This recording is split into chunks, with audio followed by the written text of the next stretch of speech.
Hey, if you haven't heard about the new rule proposed by the Bureau of Land Management that they call the Public Lands Rule, this is something you need to learn about if you care about recreating and accessing public land. The first thing this rule will do is that it will prioritize conservation on public land by recognizing conservation as a use as part of the Bureau of Land Management's multiple use mandate. The problem with this premise for the rule is that conservation is already prioritized on public land by the Bureau of Land Management.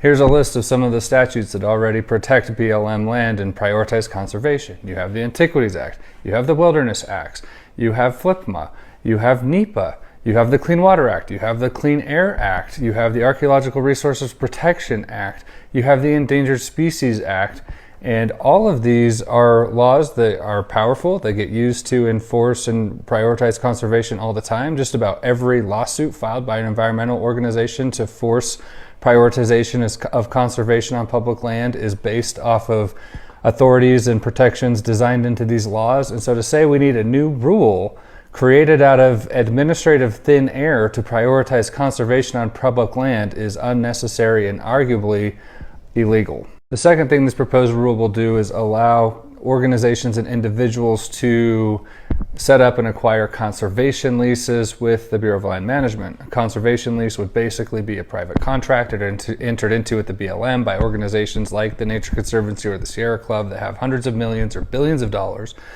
to buy up our public land and put restrictive conditions on it for how they want to manage their conservation lease. This is essentially selling our public land to the highest bidder. The third thing the rule will do is it will make it easier for the Bureau of Land Management to create areas of critical environmental concern.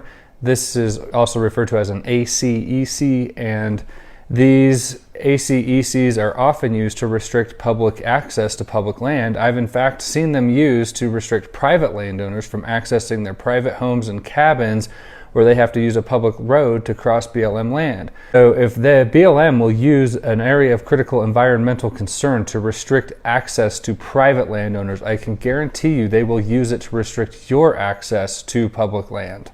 If you're someone who uses public land either for recreation, if you're a grazing operator, if you're a mining operator, if you're anybody who likes to get out on public land and enjoy it, you need to oppose this rule by visiting sharetrails.org and help us at the Blue Ribbon Coalition let the BLM know that this rule is a bad idea.